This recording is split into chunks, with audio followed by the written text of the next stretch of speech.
Bonjour à tous, j'espère que vous m'entendez correctement et que le partage d'écran c'est bien réalisé.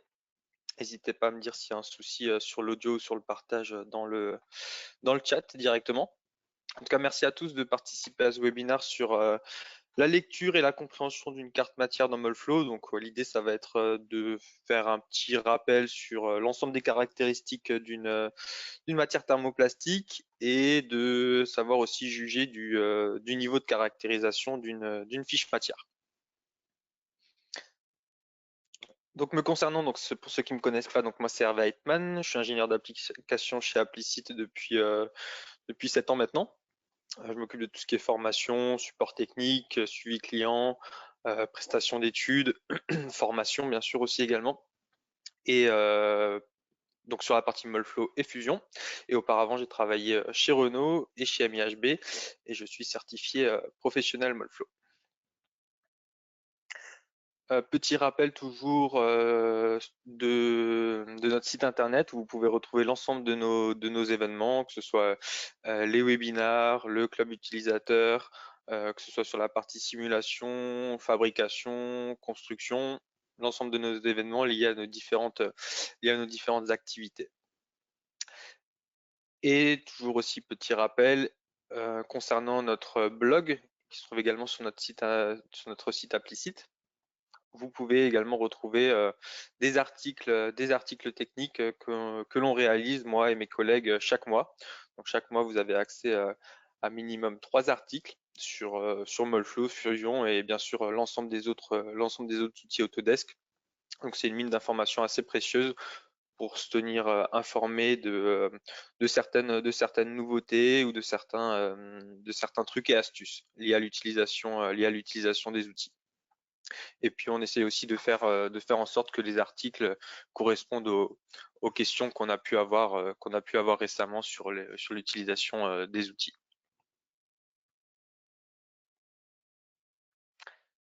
Au niveau de l'agenda des webinaires 2024, donc aujourd'hui, lecture et compréhension d'une carte matière. Ce qui restera à venir pour la fin d'année, ça va être la conception des pièces plastiques dans Fusion, les nouvelles options du data fitting Molflow et les options de Scandium 2024.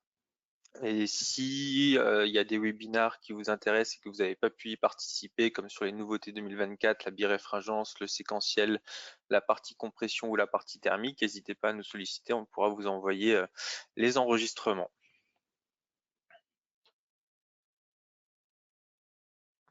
Donc au niveau de l'agenda d'aujourd'hui, pour commencer, on va faire un petit rappel des caractéristiques d'une matière thermoplastique, faire une petite parenthèse aussi sur la mise à jour de la base matière dans Molflow 2025, donc qui vient de sortir début septembre, donc tout récent. Ensuite, on va voir comment évaluer la qualité d'une fiche matière et on va traiter plusieurs cas d'exemple ensemble aujourd'hui. Donc, pour situer un petit peu le contexte, hein, la matière, ça reste toujours quelque chose de très très important. C'est la première chose qu'on va rentrer dans le logiciel. Donc c'est important aussi de connaître le niveau de caractérisation de notre matière, la qualité d'une fiche matière, parce que aussi bien sûr les résultats, la finesse des résultats va découler de cela. C'est la première chose qu'on va rentrer dans le logiciel, donc c'est important d'avoir une bonne connaissance de ça et de savoir en fonction de notre caractérisation matière jusqu'où on peut aller dans la finesse de nos résultats. Est-ce qu'on peut prendre les résultats au pouillème près ou est-ce qu'on va les garder comme une tendance et faire notre phase d'anticipation et de correction des risques. Donc au niveau des caractéristiques d'une matière thermoplastique, donc quand vous allez sur le détail d'une matière, vous allez pouvoir retrouver ici l'ensemble de ces onglets. Donc je vais un petit peu les redétailler par la suite, mais entre autres l'onglet de description, conditions d'injection, propriétés réaux, propriétés thermiques, les PVT, la mécanique, propriétés de retrait, les coupes contraintes de déformation également, l'impact environnemental et aussi la partie charge et fibres. Donc pour commencer, on va toujours retrouver ici l'onglet description, où on va retrouver le type de polymère, notre référence commerciale, la famille de polymères, structure du matériau, est-ce que c'est un amorphe, un cristallin, la source des données, est-ce que c'est caractérisé par les labos Autodesk ou est-ce que c'est des données issues du fournisseur matière. Ça va aussi conditionner le niveau de qualité, hein, très clairement, parce qu'il y a aussi certaines caractérisations qui sont bien sûr exclusives au laboratoire Autodesk. Alors dans les matières récentes aussi, il n'y aura plus forcément marqué Autodesk Nullflow Plastic Lab, il y aura marqué Beaumont la plupart du temps. Donc si vous voyez écrit dans la source des données Beaumont, c'est que c'est caractérisé par le partenariat que Autodesk a fait avec les laboratoires Beaumont qui disposent des mêmes équipements que les laboratoires Autodesk historiques. La date de l'essai, ça va aussi être impactant sur le niveau de caractérisation de matière. Je parle de l'indicateur de qualité, j'y reviendrai après. L'ID du matériau et si notre matière présente des fibres ou non, des charges. Ensuite, on va retrouver l'onglet conditions d'injection, on va retrouver les températures moule et les températures d'injection recommandées, la température matière maximale absolue, la température d'éjection, température sur laquelle il va se baser pour calculer le temps de cycle, qui est extrapolé des courbes de chaleur spécifiques, et les préconisations en termes de contrainte maximale de cisaillement et taux de cisaillement. Donc ici, bon, la contrainte maximale de cisaillement elle est écrite en noir, mais la majorité du temps, ces deux valeurs sont écrites en rouge. C'est une donnée qui ne peut pas être réellement mesurée sur les matières. C'est un indicateur qui va nous permettre de comparer déjà nos résultats, mais ça ne peut pas être une mesure réelle pour chaque grade. Ensuite, on va retrouver l'onglet propriétés rhéologiques où vous allez pouvoir afficher vos courbes de viscosité, dépendantes à la température, au cisaillement et à la pression. On va retrouver les coefficients de viscosité élongationnelle, C1, C2. Donc, ça s'appelle les correctifs de Bagley. Ça, c'est utilisé pour les systèmes d'alimentation en éléments poutres pour permettre de prendre en compte la perte de charge supplémentaire lorsque le polymère il va subir un changement de section important, comme c'est le cas lorsqu'il passe par exemple au niveau du seuil d'injection. Donc c'est aussi une caractérisation spécifique. Donc si on a ces deux coefficients et qu'on modélise notre système d'alimentation en éléments poutres, on sera également plus précis sur les pressions d'injection calculées.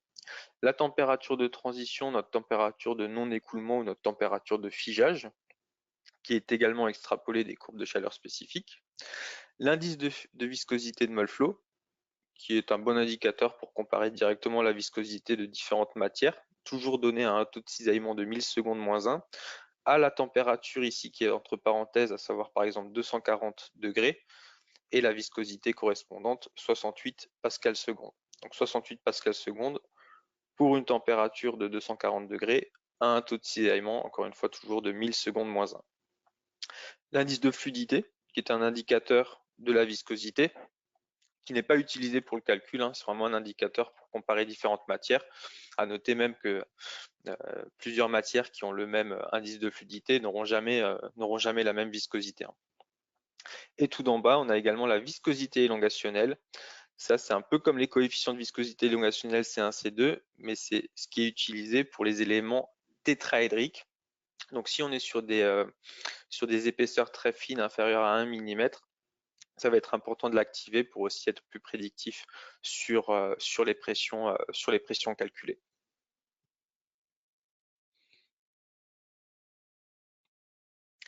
Ensuite, on va retrouver les propriétés thermiques.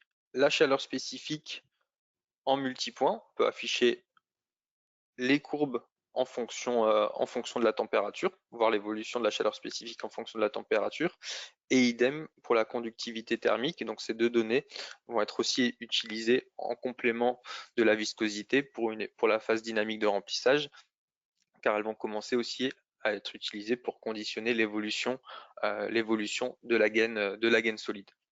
Donc viscosité, propriété thermique, c'est ce qui va être utilisé pour notre indicateur de qualité remplissage et bien sûr le mieux sur ces deux caractéristiques, c'est d'avoir des données multipoints avec une évolution en fonction de la température pour capter la bonne valeur à n'importe quel moment du cycle.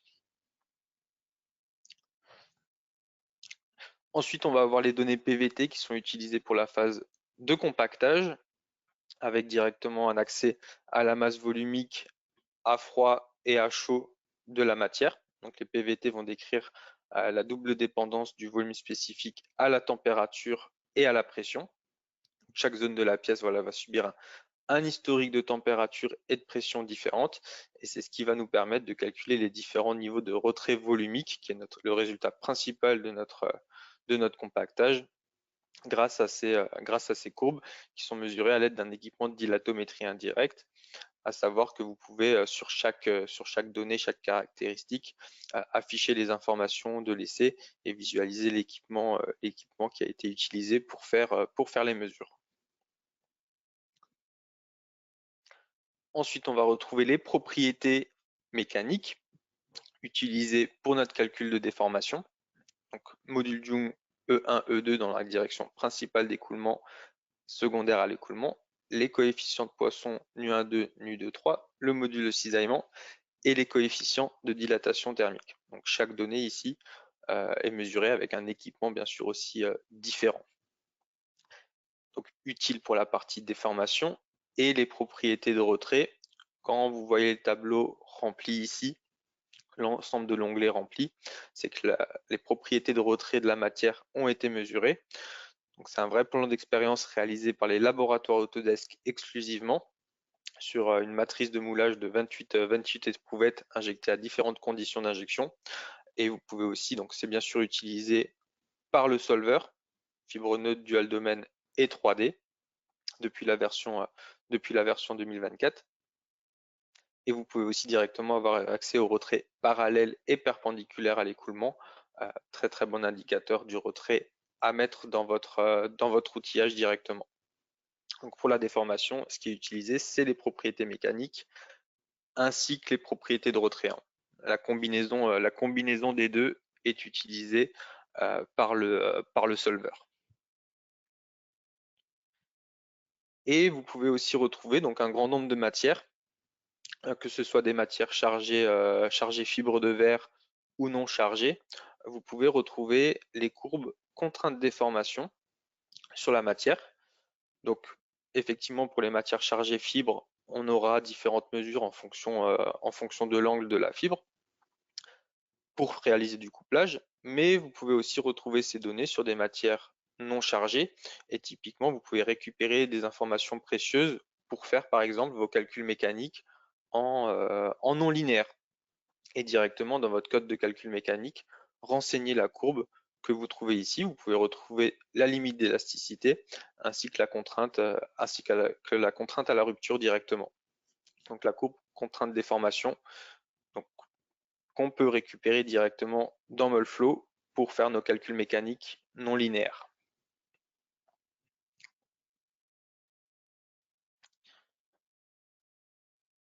Mise à jour de la base matière. Donc comme je l'ai dit tout au début, la version 2025 de Molflow est sortie début septembre. Donc on va également aussi incessamment sous peu faire un webinar sur les nouveautés de la version 2025. Là, je fais juste une petite parenthèse vu qu'on parle des données matières. Donc dans la version 2025, on a 13 347 grades et quelques petites nouveautés au niveau, de l'onglet impact environnemental. L'onglet impact environnemental a été modifié et on va pouvoir aussi désormais faire une recherche, filtrer notre matière en fonction,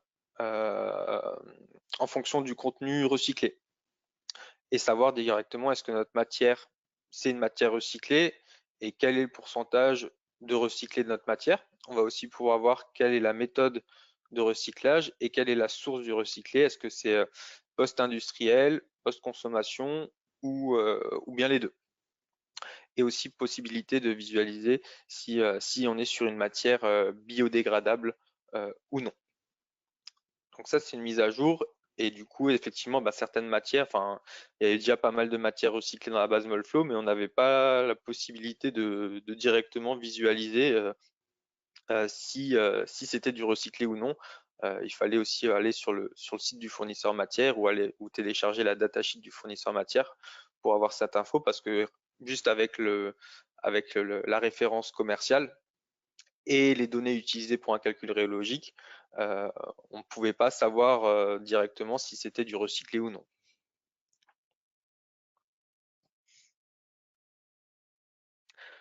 L'autre mise à jour en 2025 concerne le data fitting et on peut désormais, donc historiquement, on pouvait bien sûr se créer sa propre carte matière pour les matières thermoplastiques.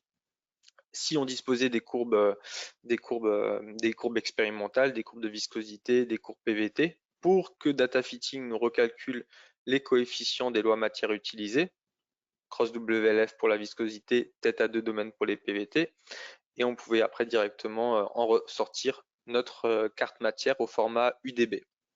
Et désormais, on peut également le faire pour les matières thermodurcissables. Donc si vous disposez des courbes de viscosité réactive, vous pouvez directement renseigner les informations dans le tableau, à savoir le temps, la température, le cisaillement, la viscosité. Donc il y a différents formats, différentes, pardon, pas différents formats, différentes méthodes utilisées. Donc là, ici, on est sur une méthode isotherme. Il existe une autre méthode où on est juste dépendant température, cisaillement, viscosité. Et on va aussi également pouvoir régler directement, rentrer les infos de notre cinétique de réticulation. Donc à savoir par exemple un tableau temps, température et, degré de réticulation. Et après du coup vous allez pouvoir directement en sortir votre carte matière thermodurcissable au format UDB. Encore une fois, bien sûr, il faut disposer des informations expérimentales.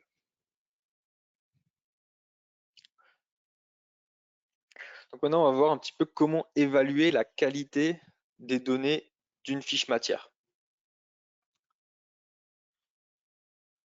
Donc sur une matière, quand je l'ai intégrée ou dans un onglet, je vais pouvoir avoir accès à un indicateur de qualité, à savoir or, argent ou bronze, que ce soit pour le remplissage, le compactage ou la déformation. Attention, c'est vraiment un indicateur couleur, c'est un premier visuel du niveau de caractérisation de la matière. Ça ne reflètera pas toujours la vraie qualité d'une fiche matière, dans le sens où, par exemple, même si j'ai une matière, potentiellement, ça peut arriver qui est bronze, ouais, on va se dire c'est le niveau de caractérisation le plus bas. Ça peut quand même être une matière bien caractérisée. C'est juste qu'elle est très ancienne et du coup, l'indicateur, au fil des années, est passé de or, argent à bronze. Sur l'indicateur de qualité, il y a une date d'expiration. Donc même une matière qui est caractérisée, qui a été caractérisée par exemple l'année dernière, dans 10 ans, si elle n'a pas bougé, elle passera argent alors qu'elle est très bien caractérisée, d'accord? Donc pour vraiment juger du niveau de caractérisation, soit on peut regarder l'indicateur de qualité, mais directement dans le détail de la fiche matière, et du coup on aura accès sur chaque indicateur de qualité au détail des données mesurées, ou bien sûr on va dans les différents onglets, et en fait sur les différents onglets, si vous voyez des données qui sont écrites en rouge, comme par exemple ici à droite sur les propriétés mécaniques, ça veut dire que c'est des données génériques, non réellement mesurées sur la matière. Et si vous allez dans afficher les informations, vous voyez ici la source supplémentale. Donc ça veut dire que c'est pas réellement mesuré sur la matière, c'est une data générique pour le grade en question, donc non réellement mesuré. Très important.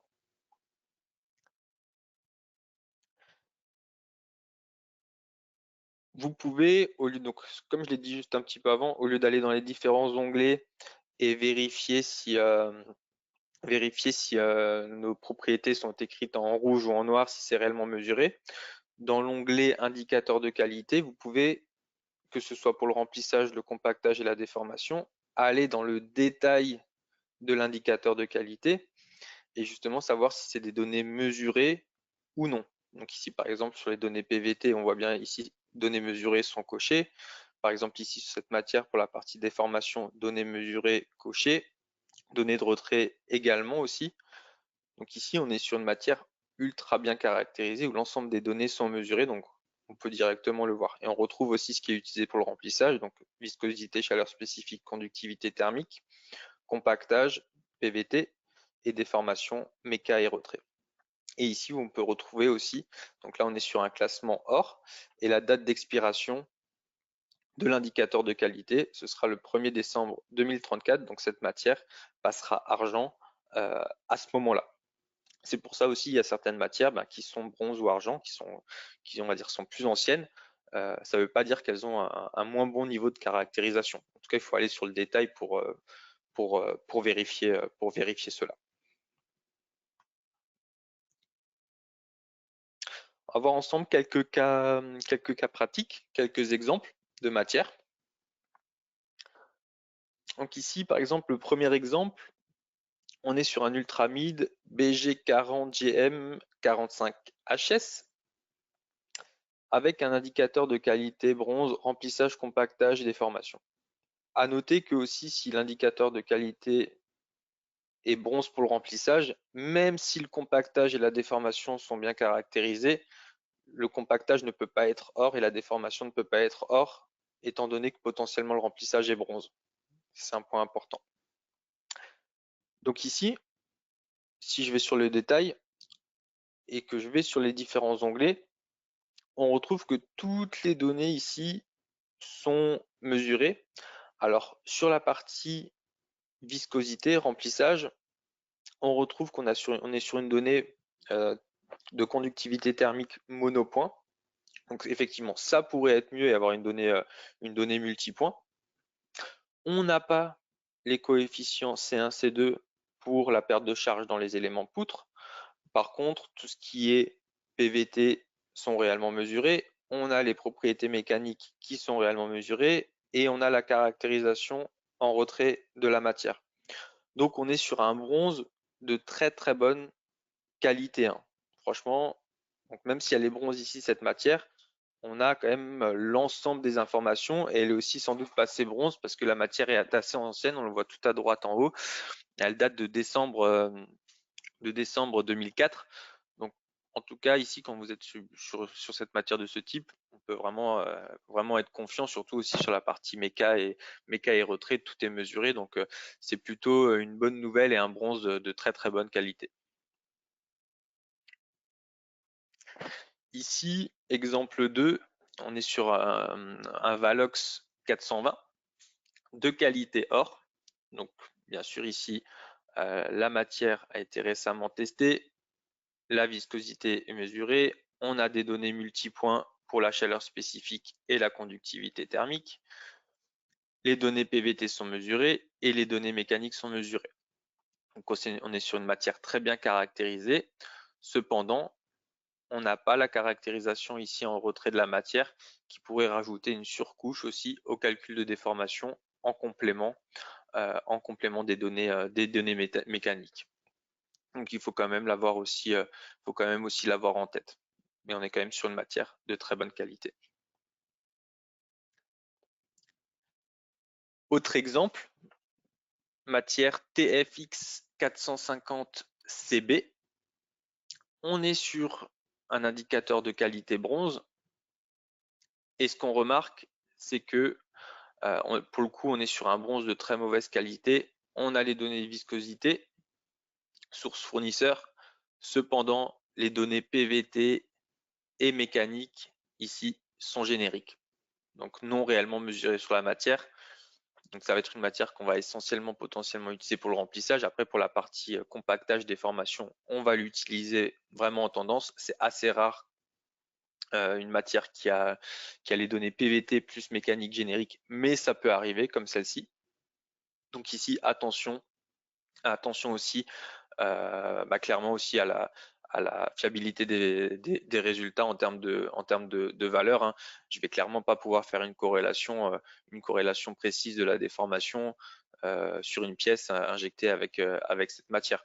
Je vais bien sûr pouvoir faire ma phase d'aide à la conception, avoir les bonnes tendances, mais la précision des valeurs au pouillem, je ne peux pas l'avoir de par la qualité ici de la fiche matière. Donc c'est important aussi sur les études de bien avoir connaissance de ça, et aussi ça va permettre de bien communiquer sur les résultats. et de savoir ce qu'on peut attendre aussi de notre étude rhéologique. Exemple 4, on est sur un Grivori GV6H de qualité or. Ici, l'ensemble des données sont mesurées. On a toutes les infos, viscosité spécifique, chaleur spécifique, conductivité, méca, retrait, PVT. Et vous voyez, l'indicateur de qualité va expirer en 2027. En tout cas, on a toutes les infos ici sur cette matière. Ici, un Grivori GV5H de qualité argent, mais comme l'autre, on a exactement toutes les infos. Donc, on est sur un argent de très très bonne qualité. On a la viscosité, chaleur spécifique multipoint, thermique multipoint, PVT mesuré, mécanique mesurée et la caractérisation en retrait. Donc ici, c'est clairement une matière qui a été caractérisée, qui est plus vieille, qui a été caractérisée, pardon, certaines caractéristiques ont été faites en 2010, d'où l'indicateur de qualité qui est passé de or à argent, sans doute au cours de ces 2 ou 3 dernières années. Je me rappelle ici que cette matière était caractérisée or à un moment donné. Effectivement, l'indicateur de qualité or a expiré, mais la matière, ces données n'ont pas changé ou certaines ont été mises à jour en plus. Donc on est sur une matière très très très bien caractérisée ici à ce niveau. Encore un autre exemple. Ici, on est toujours aussi pareil sur une matière caractérisée argent pour le remplissage, compactage, déformation. Cependant, le seul ici point noir potentiellement sur cette matière, c'est qu'on a des données mécaniques génériques. Si je vais dans le détail de l'indicateur de qualité déformation, on voit ici que l'onglet données mesurées n'est pas coché et on le retrouve en allant sur le détail des propriétés mécaniques. Donc on a quand même en complément la caractérisation en retrait qui permet d'avoir une surcouche et quand même d'être relativement content via la corrélation des résultats. En tête qu'ici les mécas sont génériques. On a la caractérisation en retrait de la matière qui permet d'avoir j'ai envie de dire une béquille très importante sur cette matière, mais quand même à garder en tête ici, qu'on n'a pas les données mécaniques réellement mesurées.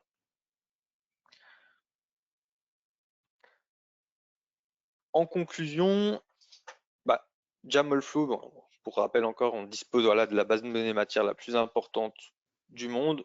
On a nos propres laboratoires de caractérisation, énormément de matières sont très bien caractérisées. Certaines peuvent l'être un petit peu moins, donc c'est quand même important de correctement juger du niveau de caractérisation de la fiche matière. On peut pas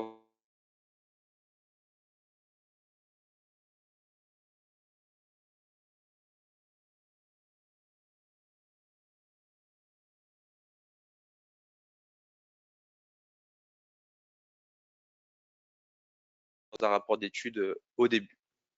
Et donc ce webinaire, il a permis un peu de comprendre un petit peu tout ça, de faire un rappel sur l'ensemble des caractéristiques utiles pour une étude rhéologique et d'identifier ce niveau de caractérisation. N'hésitez pas, si vous avez des questions, à les poser dans le chat et j'y répondrai avec plaisir.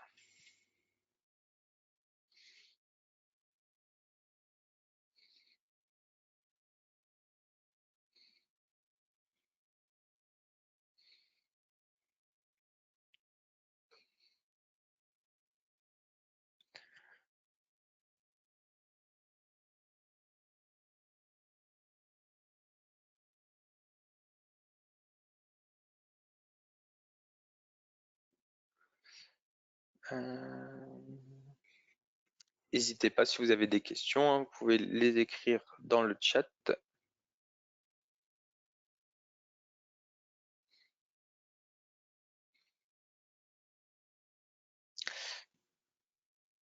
J'ai pas l'impression qu'il y ait beaucoup de questions aujourd'hui, pour le moment.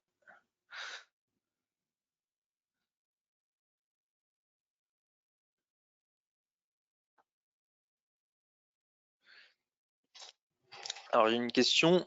Si nous ne disposons pas de la bonne fiche matière, quelles caractéristiques conseilles-tu de rechercher afin de trouver une matière équivalente?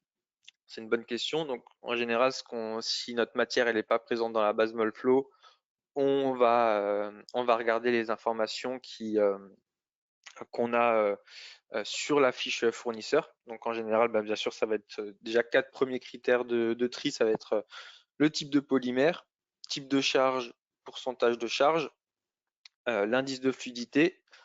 Et ensuite, on va pouvoir aussi affiner notre recherche vis-à-vis de la densité et du module Young E1.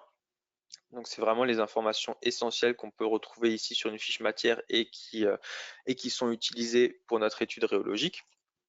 Après, ça peut aussi être judicieux de potentiellement, en fonction du cas de figure, prendre un équivalent du même fournisseur matière ou même solliciter le fournisseur matière et dire est-ce que dans les matières disponibles, est-ce qu'il y a une matière qui est euh, préconisée, qui est équivalente à celle que je vais réellement injecter? Surtout parce que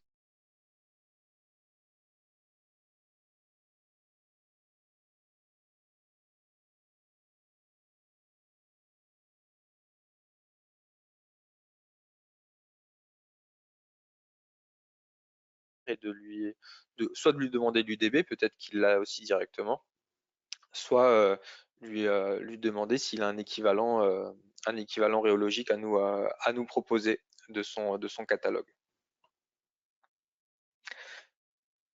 Les données renseignées non mesurées génériques sont issues des fiches matières. Non, c'est vraiment des données génériques définies par Autodesk en fonction du type de polymère, du type de charge, du pourcentage de charge. Donc c'est vraiment des données, comment dire, des données. C'est-à-dire que si vous prenez par exemple un polyamide 6 chargé 30% fibre de verre, tous les polyamides 6 chargés 30% fibre de verre qui ont des données génériques auront les mêmes valeurs. Donc c'est lié vraiment au type de polymère et au pourcentage et au type de charge. Dans certains cas, j'avais même remarqué, une fois j'avais une donnée générique sur une matière, j'étais très proche du module Young qui était renseigné sur la fiche matière du fournisseur. C'était peut-être un petit coup de chance, mais en tout cas, c'est des données qui ont été définies par Autodesk de manière standard. Oui, je pourrais vous partager le lien de l'enregistrement.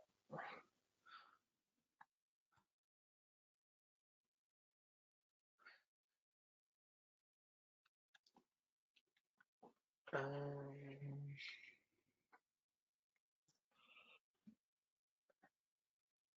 Bonjour, merci. Si nous ne trouvons pas la fiche matière souhaitée dans la base de données, comment on fait?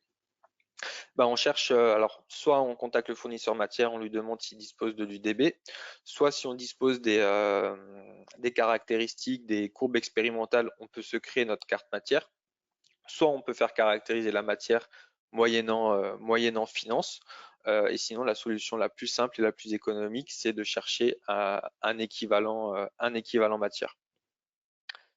Quelle est la différence entre le coefficient de Poisson nu1,2, nu2,3? Alors il faut que je revérifie, mais c'est lié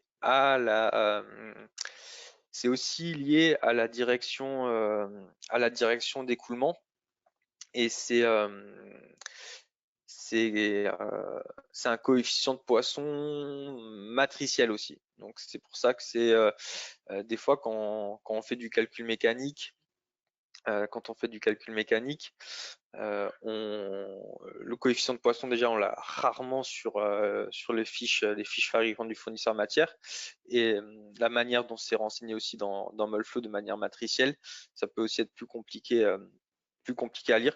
Il faudrait que je regarde exactement de nouveau la caractérisation de ces deux coefficients de Poisson, mais c'est sans doute lié aux directions d'écoulement aussi et en format matriciel.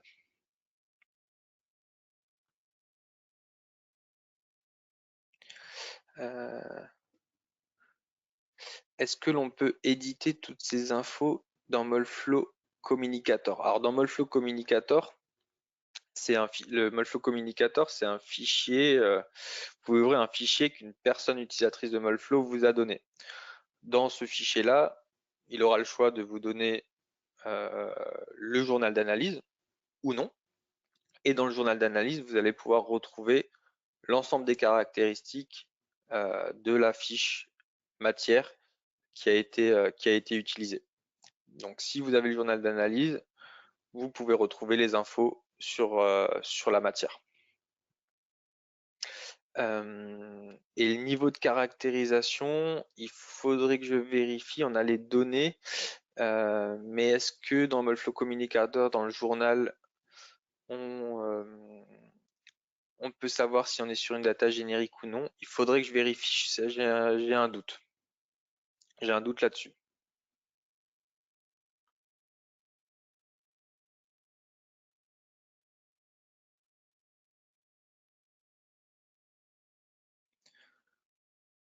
Est-ce que les données de recyclage de la matière impactent les résultats? L'onglet impact environnemental, il a été ajouté pour savoir si notre matière est recyclée. Après, c'est les caractéristiques de notre matière, hein, de notre matière recyclée.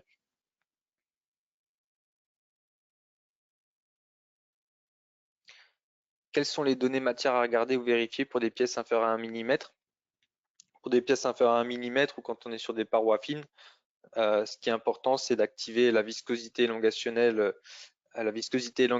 liée aux éléments tétraédriques pour être plus précis sur les pressions calculées.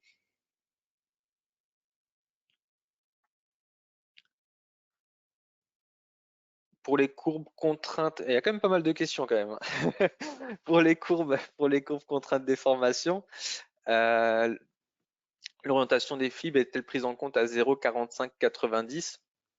Alors oui, c'est le mieux, c'est ça, c'est 0,45-90. Peut-être certaines matières n'ont que 0,90, mais en tout cas oui, c'est le mieux. Donc certaines matières ont une orientation à 0,45-90 et potentiellement d'autres à 0,90.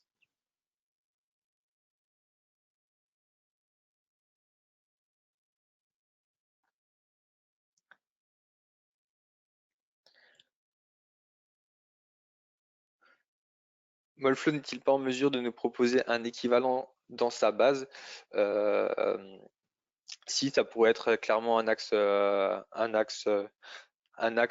d'intelligence artificielle facilement, je pense, réalisable par Autodesk pour renseigner les infos. Après, on le fait un peu directement, c'est-à-dire en fait, on va filtrer, on va mettre nos filtres de recherche, hein, par rapport à notre matière, notre pourcentage de charge, type de charge, densité, module Young, et il va nous trouver la matière la plus proche en fait, hein, via les filtres de recherche qu'on aura mis.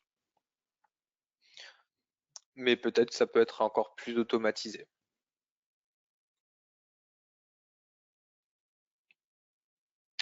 Est-il plus pertinent de réaliser son étude avec la bonne matière qui serait notée bronze ou argent, ou faut-il préférer une matière équivalente qui serait notée or? Bah, comme dit, si ma matière est présente dans la base, et même si c'est une matière bronze, comme on l'a vu, ça peut être un bronze de très bonne qualité, donc je vais forcément utiliser la matière qui est présente. Le seul cas de figure où potentiellement la question pourrait se poser, c'est potentiellement si vraiment j'ai un bronze avec une donnée PVT plus une donnée mécanique générique. Là, la question pourrait se poser, mais sinon, si ma matière elle est dans la base, je vais forcément prendre la matière qui est dans la base.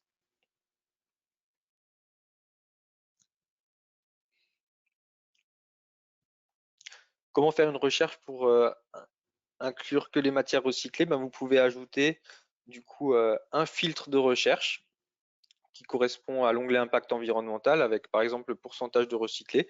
Quand vous recherchez une matière, vous pouvez ajouter ce filtre de recherche et du coup faire une recherche de matière en fonction d'un pourcentage de recyclé par exemple ou en fonction de la méthode de recyclage ou de la source du recyclage.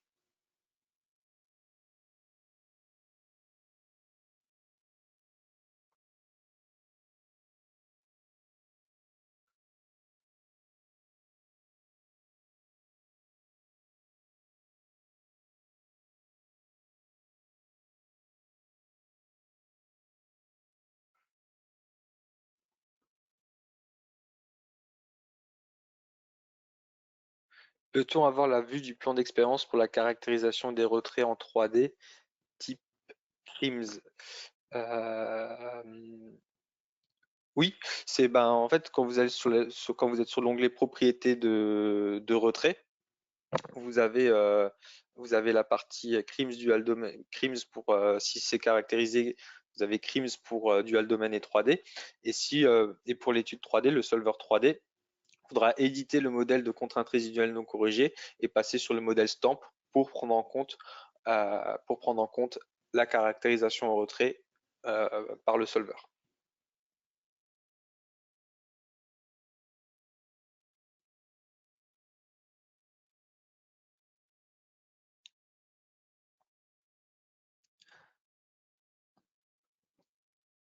Lorsque le stade de chasse de défaut est ouvert et que les pistes de cause racine qui génèrent le ou les défauts, quel niveau de caractérisation est recommandé?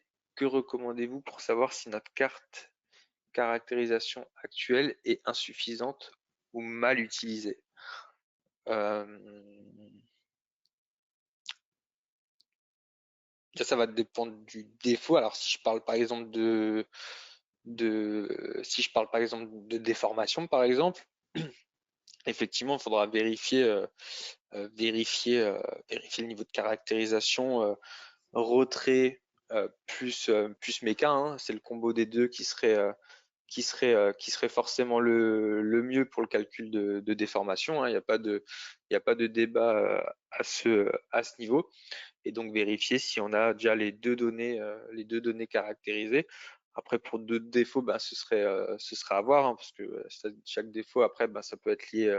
Est-ce que c'est lié à la matière? Est-ce que c'est lié au maillage? Est-ce que c'est lié aux conditions process? Est-ce que il peut y avoir une grande variabilité des données d'entrée sur tel ou tel défaut, telle ou telle modélisation, tel ou tel paramétrage process. Donc, euh, euh, savoir si ça vient de la matière ou de la modélisation, après, c'est vraiment au cas par cas, quoi.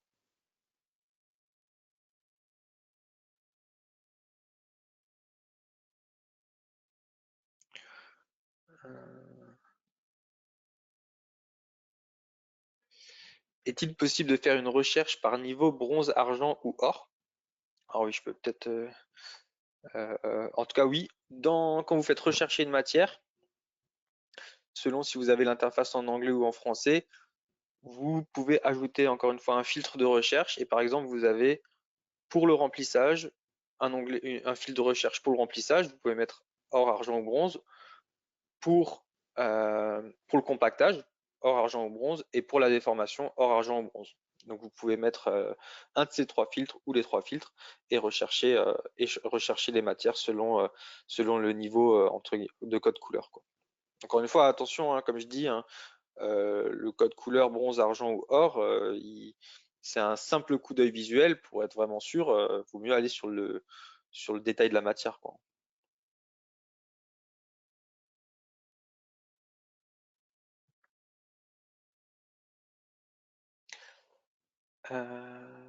Alors, j'ai-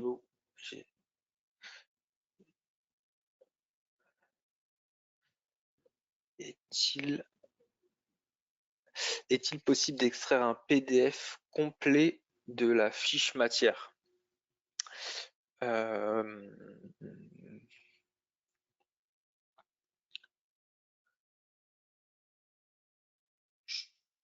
c'est peut-être possible, peut-être c'est possible. euh, je, je l'ai jamais fait. Euh, Peut-être qu'il y a quelque chose qui permettrait de le faire, mais j'en ai pas la connaissance. En tout cas, ça pourrait être intéressant, effectivement.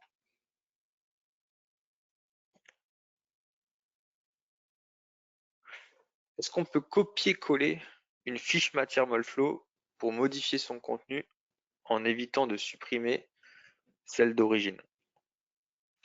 Alors, si on veut, dans tous les cas, la base matière Molflow qui est par défaut dans le logiciel, on ne peut pas la modifier. Elle sera toujours telle que.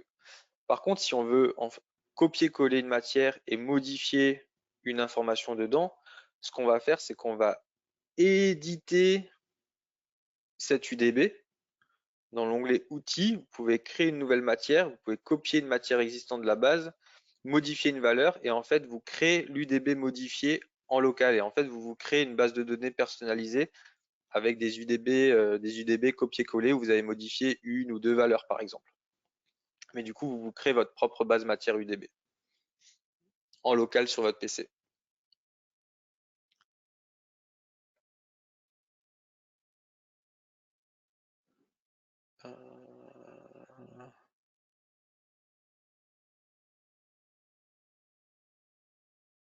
Je crois qu'on a fait le tour des questions.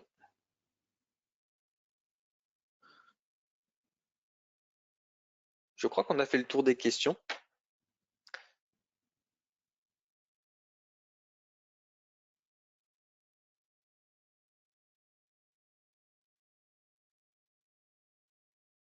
Et oui, je suis d'accord pour la partie extraction, comparaison de matière en format PDF. On peut soumettre cette demande effectivement à Autodesk, ça peut vraiment être intéressant.